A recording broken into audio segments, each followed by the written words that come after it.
Hello everyone, good morning. কেমন আছো তোমরা সবাই? আশা করছি তোমরা সবাই ভালো আছো আর আমিও খুব ভালো আছি। তো নতুন একটা ব্লগে তোমাদের সকলকে জানাই ওয়েলকাম।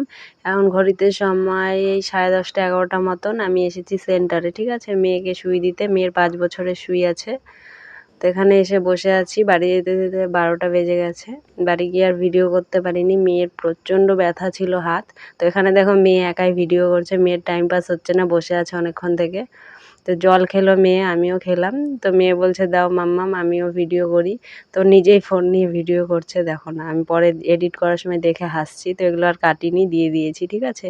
মেয়ে ফার্স্ট হাতে ফোন নিয়ে ভিডিও করছে, তো থাক সেটা। তো ওই যে পাশের একজন এসে বসে আছেন, ঠিক আছে, একজন বয়স্ক মহিলা, তো ওনাকেও ওঠাচ্ছিল, সেটাই আর কি। তো বন্ধুরা, ঠিকমতো তোমাদের সঙ্গে কথা বলছি না, অনেকদিন থেকে ঠিকমতো ভিডিও দিচ্ছি না, কারণ বাড়ির কারোরই শরীরের অবস্থা ভালো না। আজ মেয়ে ঘুমিয়েছে, মেয়েকে তো শুই দিয়ে নিয়ে এসেছি। সেই ভিডিও করেছিলাম কবে? পরশুদিন, 2 দিন হয়ে গেল না, পরশুদিন বলছি, গতকাল। হ্যাঁ, গতকালকে শুই দিয়ে নিয়ে এসেছি। ব্যথা, স্কুলেও যায়নি, টিউশনেও যায়নি, আজকেও স্কুল যায়নি। হাতটা পুরো ফুলে, তারপরে হাতটা পুরো ফুলে আছে, এরকম ব্যাকা করে রেখেছে আর কি। তারপর আমি বলছি টান টান ঝেড়ে, তারপর কালকে ফ্রিজ থেকে বরফ বের করে লাগিয়ে দিলাম। তারপর ওষুধ দিয়েছে সেন্টার থেকে, ব্যথার ওষুধ, যে জ্বর আসলে ব্যথা হলে খাইয়ে দিতে অর্ধেকটা। তো সেটা অর্ধেক জলে গুলিয়ে খাইয়ে দিলাম, এত বড় ট্যাবলেট। তো সেটা খাইয়েছি, বরফের ইসে দিয়েছি, তাও কমেনি। তো মেয়ে আজকেও স্কুলে যায়নি, ব্যথার জন্য হাত ফুলে আছে, একটু পর কান্না করে আবার হাসে, ঠিক আছে। তো টিউশন পাঠিয়েছিলাম আর ম্যামকে বলে এসেছিলাম যে ওকে লিখাবে না, ডান হাতে দিয়েছে তো সুইটা। তো বলেছে যে ওকে লিখাবে না, শুধু পড়াবে, বলে টিউশন দিয়ে আসছিলাম। তো ওকে লিখায়নি, শুধু পড়িয়েছে মুখে। তারপর নিয়ে আসলাম টিউশন থেকে, এসে একটু দুধ খেলো আর বিস্কিট খেলো, খাওয়া দাওয়া ছেড়ে দিয়েছে। শরীরের অবস্থা খুব খারাপ, একদম দিন দিন হাড্ডি বেরিয়ে যাচ্ছে গলার, আমারও তাই। তো যাই হোক, দুধ বিস্কিট খেয়ে যে এখন ঘুমোলো, ঠিক আছে। আর তোমাদের আজকে কয়েকটা বালিশ কভার, বেড কভার, মানে 3 জোড়া বালিশ কভার, 2টা বেড কভার কেনা হয়েছে। তো সেগুলো পরে তোমাদের সঙ্গে শেয়ার করবো। এখন বিছানায় আছি, যখন আর নামবো না, পরে দেখিয়ে দেবো, ঠিক আছে। তো চলো, আর বাবা এনেছে চিকেন, তো ওই ঘরে মা রান্না করছে। আমি রান্নাঘর পরিষ্কার করে জল ঢল ফিল্টার করে দিলাম, সমস্ত কাজ করে স্নান পুজো সেরে সন্ধে দিয়ে সব কিছু করলাম। মা বেড কভারগুলো, মানে সাইডগুলো সুতো সুতো বেরোবে, সাইডগুলো সেলাই করলো। একটা দুষ্টুর বালিশের কভার বানিয়ে দিল, অনেক দিন থেকে বলছে দিদুন আমার একটা কবাল বানায় দাও না, কবাল মানায় দাও না, মানায় দাও বলে, বানায় তো বলতে পারে না, মানায় দাও না। তোর বালিশের কভার বানিয়ে দিল। বেড কভার অনেক বড় ছিল, মানে 2টা বেড কভার 200 টাকা, মানে একসাথে জোড়া থাকে না সেট, কিন্তু একসাথেই ছিল, কাটেনি। তো 2টা বেড কভার 200 টাকা। তো বললো নেন 150 করে দিয়ে দিব। তো মা একটা নিল, আমি একটা নিলাম। তো 2টা বেড কভার, আমার তো বড় খাট, আর ওগুলো সিঙ্গেল বেড কভার, 2টা একসঙ্গে থাকে 200 করে। তো ওই বেড কভারই তোমার আমি আমার খাটের মাপে বড় করে কেটে অল্প পিস বেরিয়েছে, তাও অনেকটা চওড়া হবে। তো আমার খাটের মাপে রেখে তারপর পিস বের করেছি, ওটা দিয়ে বালিশ কভার বানিয়ে দিতে বলেছি মাকে। 3টা বালিশ কভার এক্সট্রা নিয়েছি, 2 জোড়া। মা 1 জোড়া নিল, আমি 2 জোড়া নিলাম। তো সেগুলো তোমাদের সব পরে দেখাবো। তোর জন্য দুষ্টুর বালিশের কভার একটা বানালো, আর আমাদেরগুলো কালকে বানাবে। মার শরীরটাও বেশি ভালো না, মারও বারবার জ্বর আসছে, অনেকদিন থেকে কাজে যাচ্ছে না, ঠিক আছে, অনেকদিন থেকে কাজে যেতে পারছে না। তো মারও জ্বর জ্বর। তো যাই হোক, এখন রান্নাটা করতে গেলাম, দুষ্টুকে ঘুম পাড়ালাম। তো জ্বরের মুখে একটু চিকেন কষা খেলে ভালো লাগবে। আর 2 দিন তো খাসির মাংস অনেক খাওয়া হয়ে গেছে, ফ্রিজে রেখে রেখে 2 দিন খাওয়া হলো। মাসিরা এসেছিলো, সেদিন খেলাম, পরের দিনও খেয়েছি। তো তারপর হোলির দিনও খাওয়া হয়েছে। তো আজকে একটু চিকেন খেতে ইচ্ছে করলো, তাই চিকেন নিয়ে এসছে বাবা হাটের থেকে। তো যাই হোক, আমারও শরীরটা বেশি ভালো নাই, দেখো না, এটা বাজে পরিস্থিতি, এত বোয়লিং লাগাচ্ছি, অনেকবার উঠিয়ে দিয়েছি, কিন্তু মা বলছে এটা যত উঠাবি আরও বেশি হবে, উঠাতে না বললো, কিন্তু আমার বিরক্ত লাগে আর বাজে লাগে দেখতে।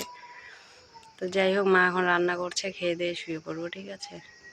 আর আমি কিন্তু আগে 9টার সময় ভিডিও ছাড়তাম, একটু শরীর খারাপের জন্য, মানে 9টার সময় উঠে, 9টায় উঠি না, মানে আরও আগে উঠতে হয়, তোমরা জানোই ভিডিও আপলোড যারা করো, তারাও আগে উঠে আমার ভিডিও এক্সপোর্ট করে আপলোড করে 9টার সময় পাবলিশ করতে হয়। তো অনেক সকালে উঠতে হয়, অভ্যাসটা নেই জন্য সকালে উঠে উঠে না মাথাটা ব্যথা হয়ে যায়। তো সেই জন্য আমি ভিডিও টাইমটা চেঞ্জ করেছি, এখন থেকে ভাবছি 12টার সময় আপলোড করব, কারণ পাবলিশ করব আর কি, আপলোড করে রাখবো আনলিস্টেড করে, পরে 12টার দিকে পাবলিশ করব। কারণ হচ্ছে তোমার দুটোর সময় করতে ছিলাম, কিন্তু দুটোর সময় আবার কোনো দিন না ভুলে যাই। এর আগে একদিন ভেবেছি একটা ভিডিও রেডি করে রেখে দিয়েছি যে দুটোর সময় পাবলিক করব, ভুলেই গেছি। দুপুরবেলা অভ্যাস নেই না, আর কাজের ধ্যানে থাকি। অ্যাকচুয়ালি সকালবেলা ভিডিওটা ছাড়াই ভালো, দুপুর দিকে ভুলে যাই, কাজের মধ্যে থেকে যাই, ব্যস্ততার মধ্যে। ঠিক আছে, তো দুটোর সময় ছাড়বো ভুলে গেছি, সেই ভিডিও ছেড়েছি 5টার সময়, ভিউজই আসছে না। টাইম উল্টাপাল্টা করলে তো ভিউজ আসবেই না। তারপরে কালকে, হ্যাঁ গতকালকে ভিডিও ছেড়েছি 12টার সময়, সেন্টারে গেছিলাম তখন 12টার সময় পাবলিক করে দিয়েছি। আর আজকে তো ভিডিও দিতে পারলাম না, কারণ কালকে সেন্টার থেকে এসে মেয়ের যে অবস্থা, ব্যথা ব্যথা কান্নাকাটি, ভিডিও করিনি, ভালোই লাগে না মেয়ের শরীর খারাপ হলে। তো এই যে আজকের ভিডিওটা কালকের থেকে কিন্তু 12টার সময় ছাড়বো, ঠিক আছে? এখন থেকে রোজ 12টায় ছাড়লে কি অতটা চাপ হবে না, সকালবেলা আরামসে 8টা সাড়ে 8টায় উঠে, আমার যেহেতু 8টার সময় ওঠার অভ্যেস আর কি, তো 6টা বা 5:30 6টায় উঠতাম, মাথা ব্যথা করে। তো 8টা সাড়ে 8টায় উঠে আমি আরামসে 12টার মধ্যে পাবলিক করতে পারবো ভিডিও আপলোড করে। তো সেই জন্য এখন থেকে 12টার সময় ভিডিও ছাড়বো। চলো, অনেক বক বক করে ফেললাম, ঠিক আছে? এখন একটু শুই। শরীরটা আমারও বেশি ভালো না, বিকেল থেকে অনেক কাজ করেছি, সারাদিন কাজ করিনি, ঘুমিয়েছি, খালি শরীর মানে ছেড়ে দেয়, এনার্জি নেই, শরীর ছেড়ে দিচ্ছে। তো অনেক কষ্ট করে উঠে কাজ টাজ করলাম, করে মেয়েকে টিউশন দিয়ে আসলাম। আর ওই যে মানে বিছানার চাদর বাড়ির উপরে বাইকে করে আসে না, তো ওগুলো এসেছিলো, ওটা দেখে আর কি ঘুমটা ভেঙেছে, উঠলাম, উঠে ভালোই হলো। তারপর ওগুলো কেনাকাটা করে তারপরে আর কি রান্না করে খেয়ে দিয়ে তারপরে কাজ করলাম। আর সকালবেলা মা রুটি করেছিল, সবাই রুটি খেয়েছি, হয়ে গেছে। তারপর দুপুরবেলা ভাত করলাম, করে ভাত, ডাল, পাঁপড় আর আলু ভাজি এগুলোই করে খেয়েছি, ডাঁটা দিয়ে ডাল করেছিলাম। খেয়ে দিয়ে তারপরে সব কাজ করলাম, বাড়িঘর পরিষ্কার করে টিপটপ করলাম। এখন মেয়ে শুয়েছে, তাই আবার এই যে মশারিটা টাঙিয়ে নিলাম, কারণ মশা, প্রচুর মশা। তখন মেয়ে ঘুমাক, আমিও একটু শুই। তোর মা রান্না হলে আমি রান্নাটা করতাম, কিন্তু আমারও ভালো লাগছে না। আর মাও রান্নাঘরে গেল, দেখলো সব কাজ আমিই করলাম। আর মা অনেকক্ষণ থেকে সেলাই করছিল, দুটো বেড কভারের সাইডগুলো সেলাই করলো, দুষ্টুর একটা বালিশ কভার বানিয়ে দিল, ঠিক আছে? এগুলো করলো, আর অতক্ষণে আমি সব কাজ করলাম, মানে স্নান, পুজো, সন্ধে, রান্না, খাওয়া, তারপরে রান্নাঘর ক্লিন করা, সব এগুলো বিকেলবেলা করলাম। আর মা ততক্ষণ সেলাই করলো। তারপর এখন চিকেন আনলো, রান্নার জল টল ফিল্টার করে গ্যাস মুছে, রান্নাঘর মুছে ক্লিন করে দেওয়ার পরে এখন মা রান্না করছে, এক কথা বারবার বলছি, তো যাই হোক, তারপর খেয়ে দিয়ে শোবো, ঠিক আছে? চলো, পরে আসছি তোমাদের সামনে। তো বন্ধুরা, চলে আসলাম মায়ের ঘরে, ঠিক আছে? দেখো, এখানে এই যে 3 জোড়া বালিশ কভার, আর এই যে এই বেড কভারটা আমি নিয়েছি, আর এই নিচের বেড কভারটা মা নিয়েছে। তো চলো, এগুলো তোমাদেরকে এখন দেখাই, ঠিক আছে? মা রান্না করছে, রান্না করতে করতে এগুলো দেখিয়ে দিই। এই যে 1 জোড়া বালিশ কভার, ঠিক আছে? এটা আমার ঘরে দেখবে একটা সাদার মধ্যে লাল, মানে হ্যাঁ সাদার মধ্যে লাল ফুল ফুল একটা বেড কভার ইউজ করি আমি। তো সেটার জন্য এই কভারটা ভাবছি ম্যাচ হবে, ঠিক আছে? তো এই সাদা কভারটা ওই বেড কভারের সঙ্গে ম্যাচ করে পাতবো আর কি। আর এটা ভাবছি বাবার ঘরে দিয়ে দেবো, ঠিক আছে? তো বাবার ঘরে বালিশ কভারগুলো পুরনো হয়ে গেছে, তো এটা ভাবছি একটা কেটে দুষ্টুর বালিশের জন্য বানিয়ে নেবো, আমার পিঙ্ক চাদরের সঙ্গে ম্যাচ হবে, আর একটা বাবার বালিশে লাগিয়ে দেবো, ঠিক আছে? আর এই যে এইটা নিলাম, এটা আমার কোনো চাদরের সঙ্গে ম্যাচ করবে না, বেড কভারের সঙ্গে, কিন্তু দেখে খুব পছন্দ হলো আর কি, ভালো লাগলো। এইসব কালারগুলো কিন্তু ভালোই লাগে, ট্যাকট্যাকা কালারের থেকে আমার এইসব কালার বেশি ভালো লাগে। তো এটা পছন্দ হলো, ভালো লাগলো, তাই এটা নিলাম। আর এই পিঙ্ক কালারটা বাবার ঘরে দিয়ে দেবো, আর এই সাদাটা আমি সাদা লাল আমার বেড কভার আছে, ওটার বালিশ কভার নেই, তো ওটার সঙ্গে পেতে নেবো। আর এটা কেটে অনেকটা কাপড় বাড়িয়েছে, মানে দুটো দুটো বেড কভার হয়, সিঙ্গেল দুটো, সেখানে আমি একটাই বড় বানিয়েছি, বড় মাপে কেটে 6-7-এর খাটের মাপে কেটে কিছুটা কাপড় বেরিয়েছে আর কি, সেটা দিয়ে ওই যে বালিশ কভার দেখলে একটা মেয়ের জন্য বানিয়েছে, আর কিছুটা কাপড় আছে, সেটা বানাবে মানে আগামীকাল। আর এই দেখো, এই চাদরটা মায়ের জন্য, ঠিক আছে? মায়ের ঘরে আর কি সবসময় ইউজ করার জন্য, এগুলো সবসময় পেতে রাখা আর কি। আর এটা কেটে এই দেখো এই কাপড়টা বেরিয়েছে, মানে ওই মানে বিছানার মাপে এক পিস কেটে রেখে চারিদিকে যাতে ভালোভাবে গোজা যায়, যেহেতু বক্স খাট মায়ের ঘরে, তো চারিদিকে গুজে যাতে মানে হয় সেইভাবে কেটে ওই টুকরো বেরিয়েছে। আর এটা মেয়ের দেখো বালিশ কভার বানিয়ে দিয়েছে, ঠিক আছে? তো চলো। তো বন্ধুরা, এই যে বসে পড়লাম খেতে, ঠিক আছে? এই যে ভাত, আর এই যে এখানে চিকেন কষা, আর এই যে এখানে কিছুটা আছে, ঠিক আছে? তো চিকেনটা কিন্তু একদম কষা কষা করেছে, দেখতেই পাচ্ছ, ঝোল নেই, এরকমই খাবো। ডাল ছিল, নিলাম না।